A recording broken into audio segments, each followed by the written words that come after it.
was going to ask you, were you ever D partners? And the reason I asked this because he also tried to play forward, and then here's two Chelios. Were you ever D partners with him? Because I think it's hilarious if you were. Yeah. Because here's two guys who tried to play forward, and they're like Hall of Fame defensemen. I think it's awesome. Yeah. Chelly and I played together for a little bit, and then Chelly, I think, played with Luds most of the time because Luds was a stay-at-home defenseman, and Chelly could go off and do whatever he had to do. And I think Greeny and I. Rick Green and I ended up being a pairing in that playoff round. Tim, I hated it in practice that we do one-on-ones, and I would come down with the puck, and Larry would just put his stick out, and he would start laughing at me.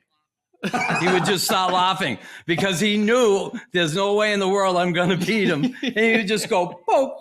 Or he'd let me buy him just a little bit, and he'd just poke me in the hand. I'd lose the puck, it would blow up. Oh, I hated that. One-on-ones were the worst in practice. You never beat the guy. It's impossible. I know. Yeah. When I stepped on the ice, I never backed down, and I never stayed down. And I was vicious, and I was malicious, and I don't care.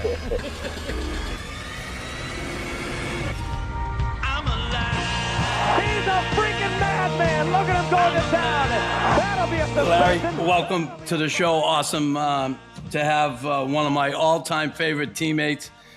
Played 20 NHL seasons, made the playoffs all 20 seasons, 6-time All-Star, 2-time Norris Trophy winner, 6 Stanley Cups as a player, NHL all-time leader in a plus-minus at a plus 730. No one will ever break that fucking record, I tell you that. 3 Stanley Cups as a coach, another as a scout, won the Conn Smythe in 78, was inducted to the Hockey Hall of Fame in 95, had his number retired, number 19 in Montreal, back in 2007. And I couldn't think of anybody more deserving than you, Larry, to have your number retired, obviously, to be up there with all those greats. And, welcome to the show. Awesome to have you, buddy. Thanks, Nux. It's a long time coming. We tried it before, we screwed up or something. I don't know. We couldn't get it through, but we'll blame it on Timmy. Yeah. That's what he usually does. So bad internet. But so listen, I love going back to the beginning. I knew you grew up in Marvelville, Ontario, and I looked it up because I never knew where it was. Right? You know, I'm from Boston. You've been there. I've never been to your hometown, obviously, but when I looked it up, I put Marvel and it said a hamlet in Ontario. So you grew up in this little hamlet of Marville.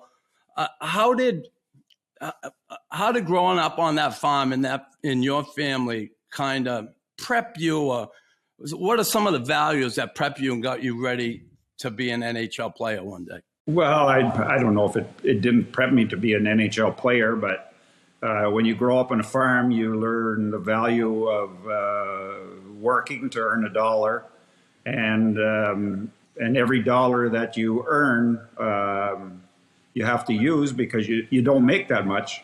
But I'll tell you how Marvelville came to be. It was my grandfather and his great-grandfather, I guess, came over, and don't mind that. Somebody's coming to the door. It's okay. Anyway, so what happened was when this hamlet of Marvelville, if you go the four roads that lead out of Marvelville was basically a entity where we had our local store, and the local store had a post office, and so all the farmers had to have a place to deliver their mail because nobody had mailboxes. So anyway, it was delivered to Marvelville, which was basically the corner store. And apparently the story is one of my great-grandfather and my grandfather named the town because Marvelville means island. And so in the spring, when the floods start and all the snow melts and everything else, basically this little hamlet is all a big island because everything floods around it. So be it. Is that where you grew loving horses? Is that well, I grew up, some friends of ours, we used to get a bunch of horses from from somebody that would lend us their horse to, and all we had to do was feed him and train him and whatever. And so I really, I grew up riding, but riding was a big word. We get on and ran like hell and then waited until the horse tired out and then we stopped. That's how we got him to stop. So when I started playing polo, that's when I really knew how little I knew how to ride. Well, obviously before the polo started, it was hockey. So where's the hockey career begin in Marvelville? Did you guys play out in the pond? Was it organized hockey? Well, all of the above. Our public school, it was a one-room public school, and right beside the school, they had the farmers built an arena, so we had boards outside, and there was a water line that went from the inside the school underground and came out towards right beside the boards. So as soon as the first snowfall, 4 or 5 of us would get together, and one would water the snow, and everybody else would tramp it down until we got a base. And then we'd get the keys from the local store owner to stay at the school, and we'd take turns. And my uncle had a big Air Force suit, and so we'd put the rubber boots on with about 6 pairs of socks and this big suit to keep us warm, and we'd take turns going out, and you'd flood until your feet got cold, and then you'd come in and somebody else would go out, and we'd do that all night. And by the morning, we'd have a great sheet of ice, and that's where we played shinny hockey or whatever. But I never played. I never played organized hockey until I was 8 years old. And then I went down to Russell, Ontario, which is about 7 or 8 miles east of us. And the local Lions club would supply us with socks and shirts, and we'd play in a house league down there. And then from the house league, we'd get picked an all-star team, and then we'd go around to all the tournaments around and beat the crap out of everybody. And then and that was how I got started in hockey. So you get started in hockey, played a little with the Brockville Braves, Ottawa Rangers, and then the Kitchener Rangers. That was it. 1 year you played in junior. Is that it? Only one with the Kitchener Rangers.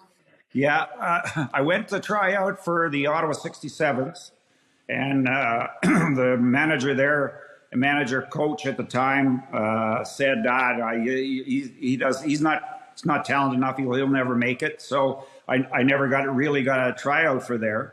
So that's how I ended up going to Brockville. And then Barry Fraser he was later a scout for the Edmonton Oilers. And he had an in with the Kitchener Rangers. So I played 2 years in Brockville, and then my last year I played in Kitchener.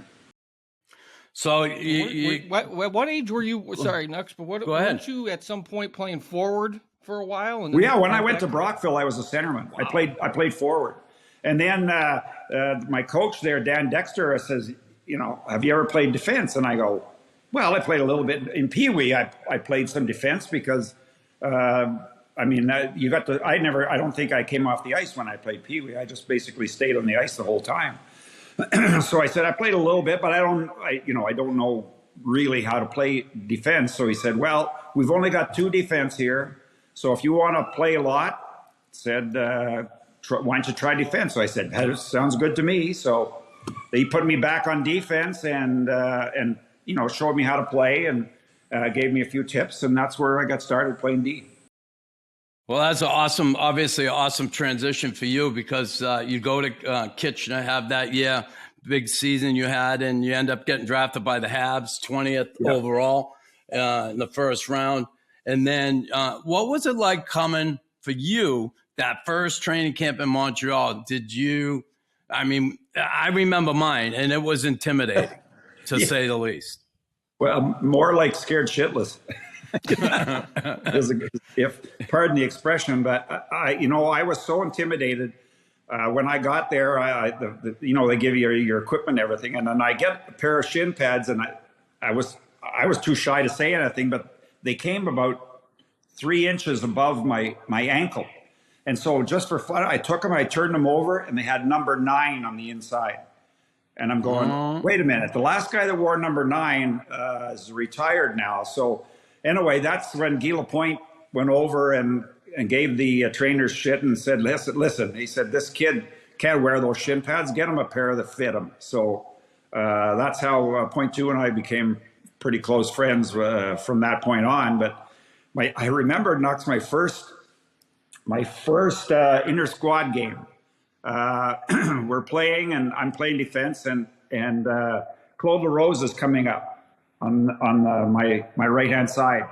And so I said, well, what the heck, let's see. And so I went over and I hammered him into the boards, and not knowing you do not hit a veteran in training camp, especially in an inter-squad game. So big scuffle, starts and everything else. And then Lappy was my partner at the time, and he's best friends with Claude LaRose. And he goes, so he goes over, hey, kid, don't listen to anything these guys say. Next time he comes up, hit him even harder. So we went out after for lunch, and I got to know Rosie, and actually Rosie and Lappy and I became really good friends. We used to go fishing in the summer together. Just a great group of guys. Yeah. Did you guys have any fitness testing when you came to that first training? No, nothing. And you know what? I remember, because it was Scotty that that really started it, the University of Sherbrooke. This was right after the Russians came over, and he was impressed with how well that the Russians skated and how much in shape they were, and all this testing and all this other stuff. So the University of Sherbrooke came over, and they were the first ones to test us. And I wanted to die. I mean, you especially, well, Nux, that with the VO2 test. Yeah. I mean, you get on there and you go as hard as you can for, I don't know, 30 or a minute or minute and 30 seconds, something like that. And you have all this contraption all over you, and you're supposed to be able to breathe. And I had my nose broken a couple of times, so I couldn't breathe out of it to start with. So anyway, and then you got to do push-ups, and you got to do sit-ups, and also all this other crap. So I remember I was scared stiff every time I went to training camp, because I knew we were going to have to go through these tests, and I just hated them. Because I wasn't funny. I didn't lift weights. I don't know if you did at all. But I wasn't big in the weights. No. Yeah, it's funny. My first camp, Larry, I remember I hit Guy Lapointe. I said, I got to do something. I hit Guy Lapointe. And I'm coming back up the ice, and Shuddy chopped me. And I'm like, fuck. And I chopped him back, and I didn't fight. But I'm like, what's he whacking me for? Like, all they did is check the guy. I'm like, I didn't have a clue. And, no, we didn't. Oh, it's so funny. So you start with the Vs. Those 2 years, how big was that in your development going down in Nova Scotia? Because, boy, the Canadiens had a history of sending guys down there, and you could get lost down there. 2, 3, 4 years down there. Well, you were there a year and a half. Yeah. Well, I was fortunate. You get some guys, they get a chance to come up, and they don't make the best of their chance when they get the call up. But I don't think that I would have been the hockey player I was if I hadn't gone down there, because I was really fortunate. I had Al McNeil, who was a former defenseman with Chicago Blackhawks, and pretty tough kid. He was really tough. And then of course I had Claude Ruel, who I mean, he worked the crap out of us. So Piton, yeah. So anyway, and basically after about the first or second practice, Al called me into his office and says, "Kid, you either toughen up and play tough and use your size, or I can't play you here. You're going to have to go down to the East Coast League." And here I am, my first year. I've already got a kid, a 1-year-old son, and my wife, who just made the trek to all the way to the East Coast.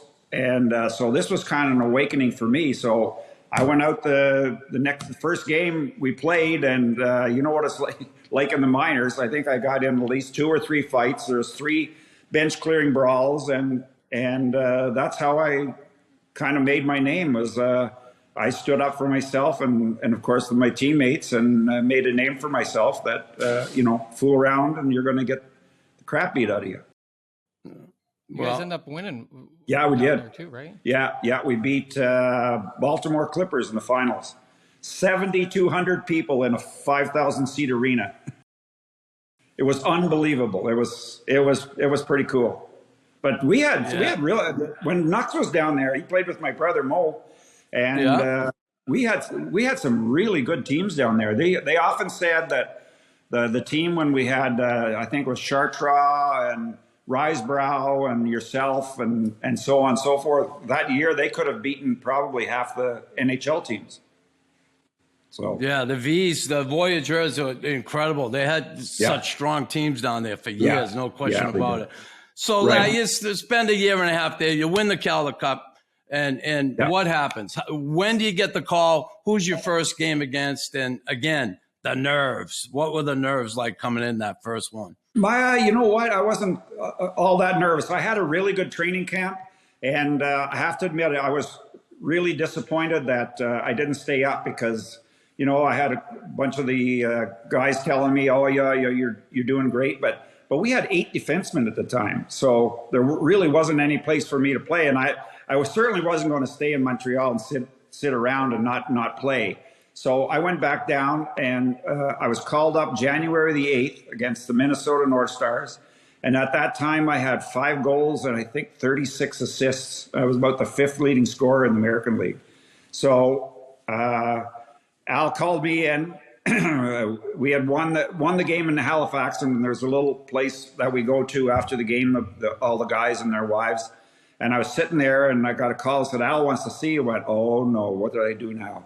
So across I go, and he goes, "I just got a call, and they want you to come up to play for Montreal." So I thought, yeah. I said, well, and then I start shaking, thinking about it, and then he goes, "Listen, don't worry about it." He said, "The best thing you can do is if you go your first shift, look for the first guy coming down and hit him as hard as you can, and that'll get you into the game." So my first victim was poor Bobby Nevin, who doesn't hit anybody. He's one of the nicest. Fly. He just happened to be in the wrong place at the wrong time, and so I hit him, and the gloves flew off, and he's laying on the ice, and I've got 4 guys trying to come to fight me and whatever. So, but after that, you know, that was fine. I don't think I got involved in any altercation or anything that night, but certainly my nerves were gone, and I played because at that point I think Laperriere was hurt and Pierre Bouchard was hurt and somebody else, but I played pretty well regular from then right until the end of the season. And then the playoffs started, and I wasn't even dressed for the start of the playoffs against Buffalo. So there I was skating with Floyd Curry every morning. The Busher. He skated the crap out of us, and I'm going. Oh. I said, I don't. If I get in, I'm going to do everything I can not to be back out here. So sure enough, somebody got hurt, and so I started the first game against Flyers. And then in my second game, and I didn't play all that much, but the second game I played, and we were tied 2-2 going into overtime. And I came around the net and picked the puck up, and I was going to pass it up because Frank Mahovlich was sitting in the left wing. And I said, "Okay, am I going to take it or am I going to give it to Frank Mahovlich?" Duh. And then Frank says, no, go. So I just kept going. And then I just got over the red line or over the blue line, and I took a slap shot, top corner, Doug Favell, and got my first overtime goal. So that really was a lift for me. I guess a big confidence builder in the playoffs. So your first year, you get called up. You win a Calder Cup in the American League. Then you come up the Canadiens, win a Stanley Cup. Now, when I look at that, it was a few years before you win the next one. Did you feel like after you won that first one, oh, we're going to be back, no problem, we'll be back next year? You know how you get that feeling when you – I remember coming in my first year thinking, oh, we're going to win. This is going to be 5 in a row, and it didn't happen. It eventually happened, but when it did, we'll be back next year. Not to be. So winning the Cup the first year, did it take some of that kind of pressure off a little bit and allow you to just come in and play hockey and not, you've kind of achieved it? Yeah, no, not really, because well, you know what it's like. Once you win that first one, I mean, there's nothing like it, and you want that feeling again. And I think a lot of it depends on your surroundings and the people that you're with. So the one advantage of playing in Montreal is they don't let you sit on your laurels, because you're only as good as your last shift, and they demand more, they want more. And again, I think that's probably one of the great things that happened to me, is that I got to play in Montreal, where I knew that I had to play well or they were going to be all over you. So I think it made me prepare myself better. It made me be a better person and a better player. Did you win that first cup in Montreal, or were you guys on the road? No, we were in Chicago. Chicago? This is the famous Tim's from game. Chicago. From Chicago. This is the famous game. Okay, so the playoffs start, Montreal against Chicago Blackhawks. The battle of Tony Esposito and Kenny Dryden. So of course it was a great battle. Now we get into Montreal. Everybody's talking, a parade. We're up, I think 3-1, or I think 3-2. Sorry, 3-2. So the game starts. First shot on goal. Next shot on goal for us, goal. It went on back and forth and back and forth. We ended up losing to Chicago 8-7 in the battle of the goaltenders. So now, what's happened? What's happened to the team? We got to make changes and so on. So anyway, we go back to Chicago, start the first period, and of course in Chicago you can't hear yourself think. The crowd's so loud. They score the first goal, and then they score another goal. And the next thing you know, they're up 2-0. And then about a minute something left, Henry Richard scores a goal to bring it down to 2-1. We come back out in the second. Mark Tardif scored to tie it up. And then Regin Houle scored to make it 3-2. And then we got a late goal. And right after, I think it was in the second period, Claude Rose went into the net and broke his leg. So that kind of put a damper on everything. But we ended up winning that game and winning the Stanley Cup, and it was tremendous feeling. So that first cup, okay. Then the next 2 years, no Stanley Cup, and then you're going to go on a string of 4 in a row. But I think one of the stories a lot of people don't know, and I'm not sure if Tim knows this one, is the Broad Street Bullies winning 2 cups in a row. And they were intimidating everybody in the league, every team in the league. And apparently they intimidated the Canadiens that year in the playoffs, right? 74, 75? 70, Did you play in the playoff? Yeah. It was the year before I don't think 4 in a row. Yeah, but they What's the story? How's the story go? How's that come around? That when you have the big brawl, you stood up to them, you brought all the young guys up in training camp. Remember, like Sean Shanahan, Riza. Our starting. That was in training camp, and Scotty decided that he was going to set the tone, because we never got to play them in the playoffs. We got beat out earlier. I think one was by New York, maybe, or something. Anyway, I don't recall, because the only time we ever played them in the playoffs was the 75-76 when we beat them. But Scotty had set the tone that training camp. And we went it was in Philadelphia, and our starting lineup, Dougie Rice, I think we had Glenn Goldup was on left wing, Pierre Bouchard was on right. Pierre Bouchard was on right wing. Butch was playing defense. Sean Shanahan was on right wing. So the total, I think the smallest guy was Riser, and he was about 200 pounds, but Riser was a tough son of a gun too.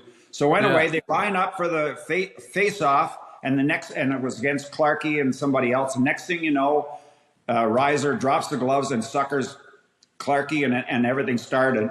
And I think Goldie fought Schultze, Shanahan fought Zaleski or somebody else, and we just kind of kicked the crap out of them. And then Moose Dupont came over to Scotty. He said, Scotty, you got to stop it. You got to stop it. And Scotty just looked at him with a big smile. And they ended up calling the game actually with 5 minutes left. And then we never had another problem with Philly. I know. When I heard that story, it was so cool because here they win 2 Stanley Cups. You guys challenge them preseason game, and then that team, being part of the Big Three, you go on and win 4 Stanley Cups in a row.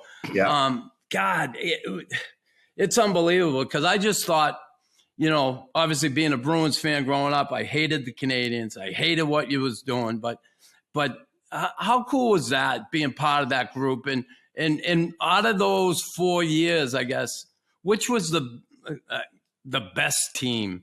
Best year you had? What was the year you lost? What? How many games? 8 games or something? 8 games. 8 games. 8 games. Yeah, I think we were 52, 8, and 16 or something like that. And I remember all 8 losses. We lost. One of our losses was to the Oakland Seals in Oakland, and we outshot them 48-13. And they beat us 2-1. Gilles Meloche stood on his head, but it was pretty special because I think all those teams were pretty good. Even the following year, I think we only lost 10 games. But everybody remembers the 8. I think we were 8, 10, and 12 in 3 years. So it wasn't just that we won. I mean, we won the cups, but when you think back of it, we always said, we damn near lost Stanley Cup in each one of those years because we were one bounce away from losing the Stanley Cup. So when they say it's hard to win a Stanley Cup, it truly is. I mean, the one with the famous overtime against Boston, I remember. Too many men in the ice, right? Too many men. But prior to that, I think it was we were coming down. It was a 2-on-1, and Peter McNabb had passed the puck across, and I took Peter out, and we both fell against the boards. And I'm looking back, and Terry O'Reilly is all alone in front. He's got Kenny Dryden out, and he shot the friggin' puck over the net. And he just looked at me, he goes, oh my God. And then we went right down, and then that's the pass across, and I think Lambert scored just shortly after that. And so I mean, O'Reilly could have scored right there, and it was all over. But sometimes, you have to have a little bit of luck. Was that 4th cup hard? I mean, was any of those cups hard? What was the hardest one to win? I would assume the 4th one just being no one wanted you to win. Right. Right? Yeah. Well, the first one, I think the first one, believe it or not, was probably the easiest because, we were so hungry and we had kind of just clicked. But I think the one that we beat New York, ended up beating New York when they came into our building. They won the first game, and then they showed a picture of all the New York guys with smoking cigars in the dressing room after, and they're saying, could this be the end of the dynasty or whatever? And we took that picture, we posted it up in the dressing room. That was our only motivation that we needed, and it was great. I think Bob Gainey played out of his tree that he was really he did. Smart that Didn't year. he win the Conn Smythe that year? Yeah, he did. It was awesome. Your memories. We thought you might have forgot this podcast today, but clearly, No, your memory is not an issue. I just forgot how to use my freaking iPad. Oh God. So that 4 in a row, and now it's transition time. Okay. And I remember, I got drafted in 78. I stayed in school one more year. I could have been a part of that Stanley Cup if I came. You never know. I could have spent the whole year in Nova Scotia. I might have got called up. Regardless, I didn't come to camp. My first year I come, I'm thinking, okay, we're going to win number 5 here. My first year in the NHL, I'm going to win a Stanley Cup. Not to be. And Dryden retired. Conway's back went out. He came to training camp, couldn't do it. Yeah. It starts breaking up. Now, that transition for you, going from that 4 in a row and all of a sudden, all this new blood coming in, what was that like for you? Because you were one of the elder statesmen when I got there. I was 21. Yeah. I think you were 28. You're 7 years older. I looked at you as like old. You were old. I was. Is that crazy? Old. Yeah. That's crazy. It is crazy. How do you think I felt when I was playing at 42?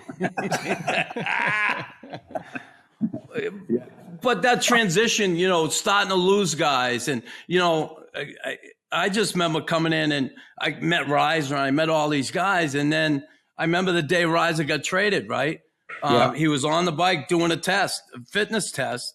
And there was a phone call. He got up, he got on the phone. And this is typical Reiser. They told him he was traded. He got back on the bike and finished the test. And then he showered and left and he was gone. And it was the first time I was involved in something like that. And I felt bad. I mean, I just got to know this guy and he's gone already. How was that for you, starting to see everybody moving on and all this new blood coming in? Yeah, it was the same. I remember the night that Guy Lapointe got traded to St. Louis. And, him and I were very close, as was Serge, because Serge left to go to Winnipeg as well. But I mean, it was a tough night. We all went out. Claude Mouton was still alive at the time, and we drank our faces off. And I wished him good luck. But it's in the end, you find out. I mean, yes, it is a game, but it's also a business, and not everything is roses. And so I actually found out, kind of like you, I used to come into the rink with Pete Mahovlich all the time because he was and still is a friend of mine, and we traveled back and forth. And so we're driving in, and on the way in, he tells me, "Oh, I just got traded to Pittsburgh for Pierre LaRouche." I go, "What?" He goes, "Yeah, it happened this morning," and I didn't know anything about it. So anyway, we get to the rink, give each other a big hug and good luck and whatever. And so he goes across to the visitors' dressing room, and I go in, and we ended up, I think we beat him like 12-1 or something that night. But that's just the reality of what the game is. But lost a lot of really good friends to other teams, but I also got some really good friends too, because Ryan Walter and Rick Green, they came over for Locker and Rod Langway, and Roddy was a good friend of mine as well. But Rick Green became one of my best friends, and we won a cup together with yourself. And we did. Right. And I was going to bring that up again. So those 4 in a row, that new blood comes in. We win that Stanley Cup. How important was that one for you? That first one you got when you got called up, then the 4 in a row, and now things start to change. And then, you're getting a little older in the game, and then 86 happens. How cool was that? Well, it was great because it had been almost 8 or 9 years since we had won a cup. But I don't know if you remember, but I remember. Well, first of all, we had that meeting with Serge, Mr. Corey and Serge, Mr. Corey and Serge, and then later on, Perron has the big meeting before the playoffs start, and I remember to this day Bobby Smith getting up and talking about his experience in Minnesota and how they won the cup, and we're going to win it again, and never even got close after that, and so that one I think had a big what's the right word? A reaction, because I was looking at all the faces, and everybody are going, yeah, you know what? You're right. We may not get another chance. And I think that meeting really brought us close together, and we were a pretty close-knit group. That group that won that cup, and so it was a great feeling. But I still think 86. I thought Calgary had a better team than we did, but Patrick stood on his head, and we just had the lady luck. And then in '89, I thought we were the better team, and Calgary ends up beating us. So just how things can sometimes work out differently in the playoffs. Just whoever gets the right bounces. Yeah. I was going to ask you, were you ever D partners? And the reason I asked this because he also tried to play forward. And then here's two Chelios. Were you ever D partners with him? Because I think it's hilarious if you were. Yeah. Because here's two guys who tried to play forward, and they're like Hall of Fame defensemen. I think it's awesome. Yeah. Chelly and I played together for a little bit, and then Chelly, I think, played with Luds most of the time because Luds was a stay-at-home defenseman, and Chelly could go off and do whatever he had to do. And I think Greeny and I. Rick Green and I ended up being a pairing in that playoff round. Tim, I hated it in practice that we do one-on-ones, and I would come down with the puck, and Larry would just put his stick out, and he would start laughing at me. He would just start laughing because he knew there's no way in the world I'm going to beat him. And he would just go, poke. Or he'd let me by him just a little bit, and he'd just poke me in the hand. I'd lose the puck. It would blow up. Oh, I hated that. One-on-ones were the worst in practice. You never beat the guy. It's impossible. I know. Yeah. We had, you know what? That was what, going back to those four teams that won the Stanley Cup. I was later on. I was talking to some people, and they said that when they used to come into the Montreal, their guys would literally get up early and come over because they liked to watch our practices because they said our practices were probably better than most of the games that were being played. But it's true. I mean, we challenged each other. You know, we even Nux, when you and Bobby and everybody, you'd go against Flower and them, and you'd say, you're not going to score today. And that's I think that was why we were so good at what we did, is because we weren't just out there to go through the motions. We went out there and we prepared and we challenged ourselves to be better. Yeah, we did, no question about it, and it was awesome to be part of that organization, no question. And when I look at your career, 17 years in Montreal, Larry, success out the yin yang, and then. What prompts the move to Los Angeles for 3 years? What happened there? You know what? It was on a whim, because my contract was up, and Serge had offered me 1 year. He says, "I'll give you 1 year." I can't remember the dollar amount. I think it was like. We'll give you 1 year for $50,000. No. Yeah, probably a lot. Yeah, probably not much more than that.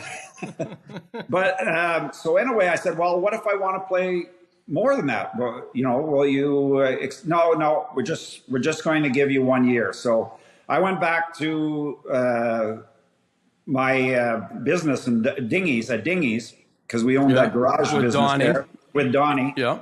And so I go in and we sat down in the office there, and I said, I mean, he only wants to offer me, what should I do?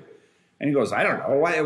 Why don't do you want to go somewhere? And I said, well, what about the Bruce McNall in LA? And he goes, I don't know. Well, let's give him a call. So we called him up, and we got Bruce on the phone and talked to him a little bit. And he goes, you know LA? I said, well, we come in, stay at the hotel, and we leave. He says, well, why don't I'll fly you and your wives and everything and come out here and you can look around LA. And so then Donnie says, well, what are you offering? He says, well, I'll offer the same amount of money as Canadiens, but I'll give you 3 years. And if you don't want to play your third year, I'll still pay you half your salary. I went, oh, that sounds like a pretty good deal. Yeah, I guess. So we fly out there, and he wines and dines us and takes us. I think I went on the Pat Sajak show or something like that, and he was known for the coins and all that kind of stuff. So he had me hold this coin, and anyway, so they introduced me at the Pat Sajak show, and he goes, "You still have the coin?" And I go, "Yeah." And so I give it to him. Turns out the friggin' coin was worth $250,000. And my hands started to sweat. But anyway, so to make a long story short, we called Serge and told him what the Kings were going to offer me, and he goes, "No, we can't do that." So anyway, I ended up signing my contract, and I came home and started preparing to move to LA. So you moved to LA, you play your last 3 years out, and how odd was it? Was it like a little weird now? You're playing hockey in the sunshine, it's beautiful out, and after all those years in Montreal, how was that first time with the Kings? Well, it was that part wasn't that bad. I mean, it was a little weird, but it actually was great to be able to, at the end of the game, walk outside and not have to shovel the snow off your car. You know, taking walks down along the Strand and so on and so forth. I mean, it was fabulous. I lived down in the valley, and I'd come home from a game, throw on the jacuzzi in the backyard and grab a beer and go sit in jacuzzi and just look at the stars. And I'm going, man, oh man, this isn't too bad. But I have to admit, it's not a cheap place to live. So to say I saved a lot of money by moving out there, not really, but in the long run, it turned out really good for me because I ended up getting a 4-year stint in coaching later on, and so that in that instance, it really helped me. What was it like playing with Gretzky? It was good. It was hard for me because I tried to change my style because he wanted all the offense and go and everything else, and I'm 39 years old at the time. And finally, Rogie and Rick Wilson. Rick Wilson was the defense coach. They brought me in and said, "Listen, Larry, we didn't bring you here to play like Wayne Gretzky. We brought you here, to play like you can play." So he said, "Don't worry about what they're doing. You play your game, and you'll enjoy it a lot." Because I was struggling. I'm not used to that type of game. I'm used to seeing everything, making the first pass, and so on and so forth. So after that meeting, it got a lot better, and so I mentored a few guys. I mean, I played with Steve Duchesne when I was out there, and him and I played a lot together, and he was a great young player. Really had a lot of talent. So we retired the same year, 91, 92. Both of us. And then you got into coaching, like you said, you coached in LA 4 years, made the playoffs in your third season, right? Yeah. And lost in the conference quarterfinals. And then you move on to take an assistant job with Jacques Lemaire, right? Well, actually, in New Jersey. Actually, Nux, I retired in 91, 92. I retired for a full year, and I worked as for Bridgestone Firestone Tire Company. I was their national spokesperson. So I traveled all across Canada, going to see their clients and that kind of stuff. And so I took a year away from hockey. And then I'm sitting at home, and I get a call from Lou Lamoriello, and he goes, "Larry, we went all small talk and everything." He said, "Would you be interested in coming to be an assistant coach in New Jersey?" And I go, "Well, I don't know. I've never coached. I had never thought about it."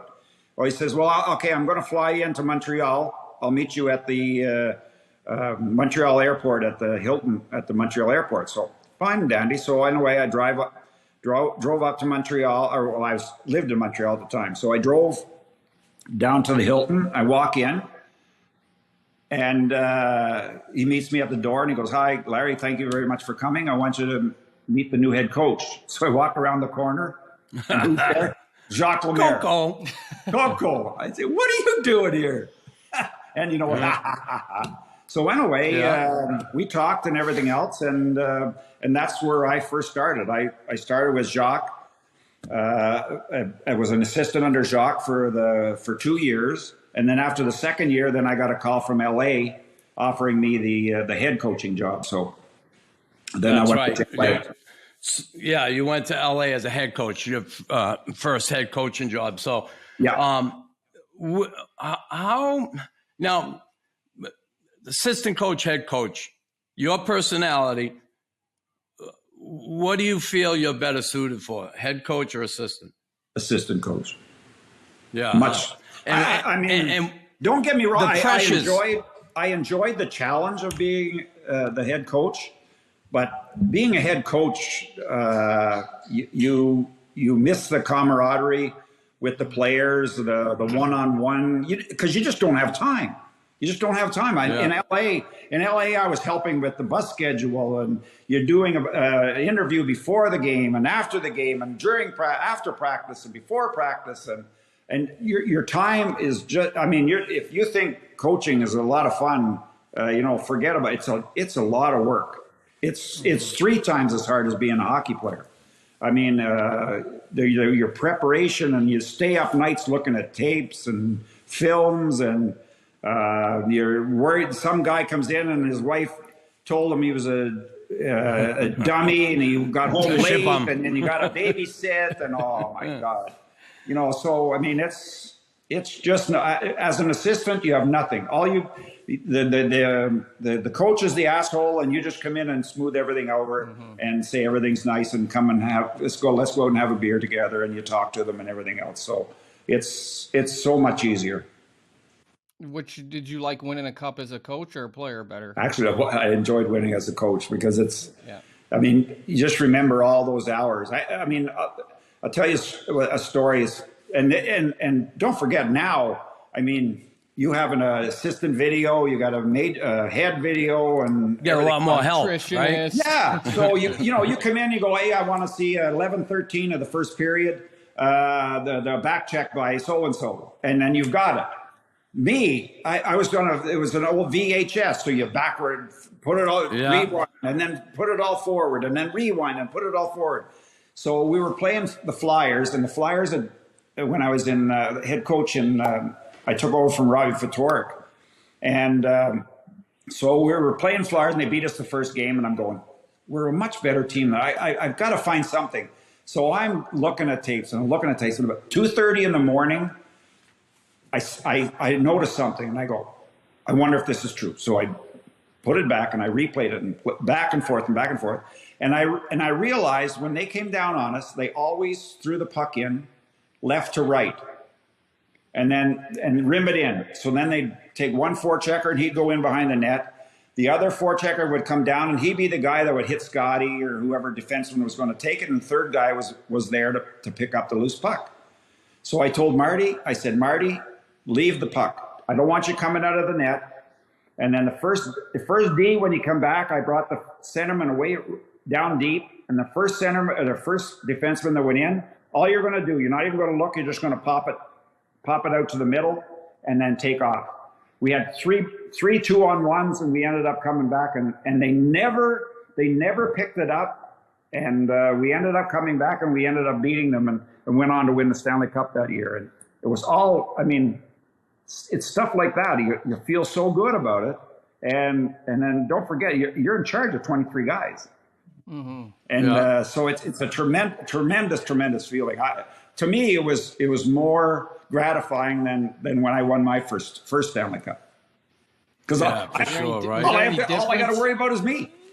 Was there any different? Yeah, and you had like 10 by then. Yeah. Well, no, I had 10, but I had a few. Was there any difference with playing with Claude Lemieux and then coaching him?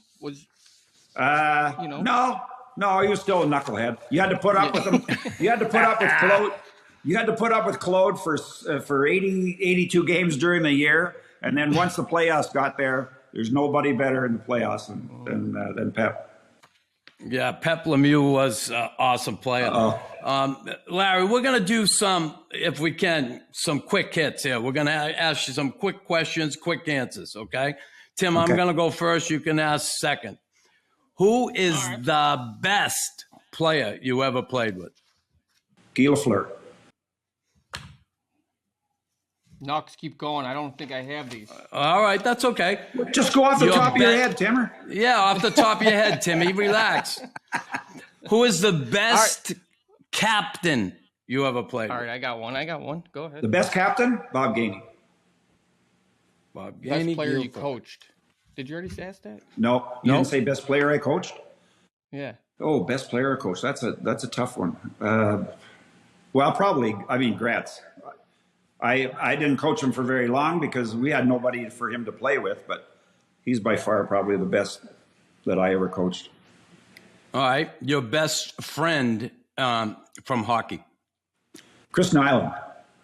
Come on. I say that too, so don't worry. Yeah. No, Who is Rick the Green- best friend? Rick Green. That's what I thought. My cross-country skiing partner. Me There and you go. Greenie ski once in a while. What is the most important cup to you? I think you answered already. Yeah. Well, if my The first coaching one, right? First one as a player, and of course my coaching one, yeah. Who'd you hate playing against the most as a player? There you go. Gilbert Perreault.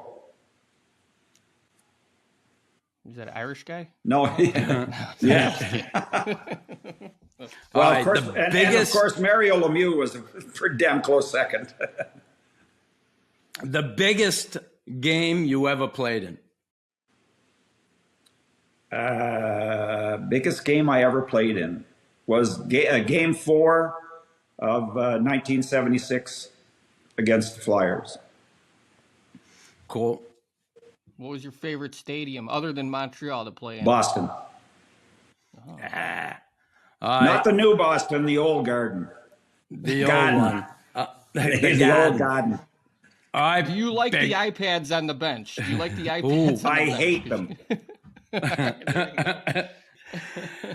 Name two of your defensive partners, and which one did you like to play with more out of the two? Well, Serge Savard was Your two favorites. Serge Savard and Serge Savard. He was the best defensive partner I ever had. We knew each other. I mean, we didn't even have to think. I just knew where he was. And you know what? I didn't mind playing with Peter Sabota. Peter and I had a good Peckerhead. Yeah. Peckerhead.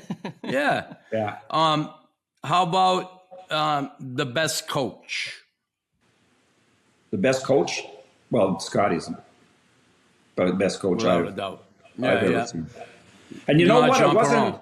and it wasn't even so much the practices or anything else. It's the way he to me, he was bar none the best guy behind the bench that I ever saw.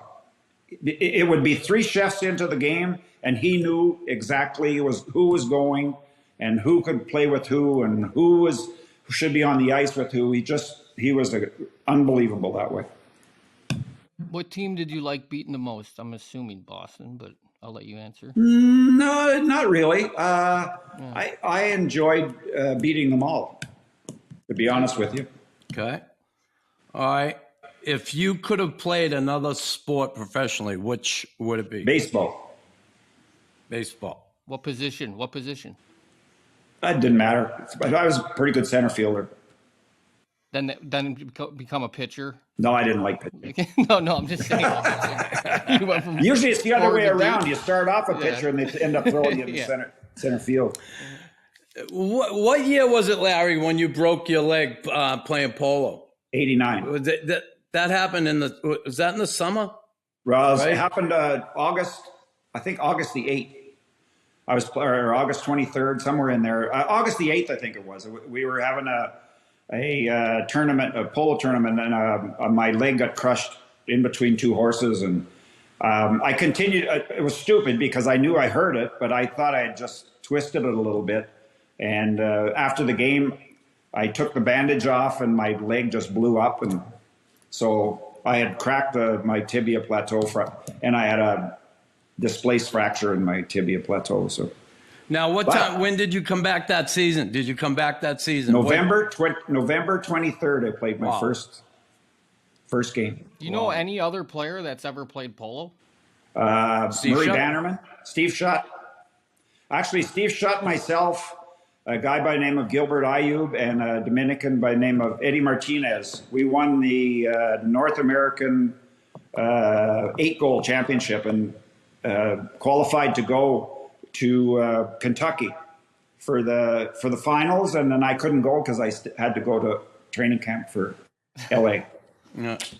So, lad, the polo career is all over, right? You're not getting on them Yeah. horses anymore, are you? No, I get You're on. done. I still ride, but I don't swing the mallet much anymore because my back goes out. So and it's funny. I play golf and my back is fine, but as soon as I get on a horse and I start to swing the mallet, or if I turn the wrong way, then my back seizes up and I can't walk for 3 weeks. So I said, well, give it up. Tim, Larry's brother Mo and I played together in Halifax in Nova Scotia my first year. He was just down visiting Big Larry recently. He's down here now, Nux. Is he still? Yeah. Cool. Yeah, how about the hole in one? Was he with you? Yes. Well, he's the one that friggin' jumped. I didn't see it. There was 7 of us we were a foursome, and there was another threesome behind, and they were just coming up. And so Mo hits the first weir. It's 168 yards. So Mo gets up and he hits the ball, hits it, and it goes a little bit right of the green. And so I said, "Well, what did you use?" And he goes, "A 6-iron, but it might." I said, "Okay, I'll just choke up a little bit because it was against the wind." And so I hit it, and I saw it was going kind of right onto the green, right by the pin. But I never thought anything of it, and I turned like that, and all of a sudden I see Mo's going, went in, and he freaking jumps and he tries to hit me with his chest. You know how the guys all do the bump? Well, I didn't know what he was talking about, and he hit, just about broke my back. And everybody's jumping around, but they all saw it go in, but I didn't. That's awesome. Did you ever play on the same team with Mo? We played one game together. Oh, wow. Yeah. Training camp. Right? Yeah. Yeah. And then it's too bad. You know what? I mean, you played with him, Nux. He was a really good player. Honestly, he looked and skated and did everything like you did. He looked like a clone of you, honestly. Yeah. And he just never got a shot. He always lived in your shadow, right? Yeah. Well, and we went up one year and we talked to Ronald Corey about it, and he went to Oklahoma City, and played in the Central Junior League with the Minnesota North Stars one year, and we tried to get him traded to the North Stars because he loved it in Oak City, and he wanted to go there, but they wouldn't do it. They asked for whatever, some crazy thing, and Minnesota said no. So he said, "Screw this." Yeah. So he went back to school. It's too bad. We certainly bonded together down there, fighting those Maine Mariners all the time. It was something. Yeah. Listen, Larry, say hi to Jeanette, the kids, everybody, and say hi to Mo. I appreciate you taking the time, pal. Okay. Means a lot that you joined us. And thanks, Timmy. As most of you know, I'm a dog person. I have a Saint Bernard. Her name is Adele. Why do I feed Adele Formula Raw? Because I love her. I want to provide her with a healthy, well-balanced, locally sourced diet. A diet that consists of meat, chicken, fish, mixed with fruits and vegetables that her 140 pounds requires. I also feed her Formula Raw because it helps her overall energy, it helps her with allergies, and helps strengthen her overall immune system. Dimitri and Nick at Formula Raw have worked tirelessly over the last 10 years to perfect their recipe, and they've got it because you know how I know? Adele loves it. She never misses a meal, and she's a healthy, big, beautiful Saint Bernard. Hey everybody, thanks for listening to the Raw Knuckles podcast. We'd really appreciate it if you'd like, subscribe, and share with a friend.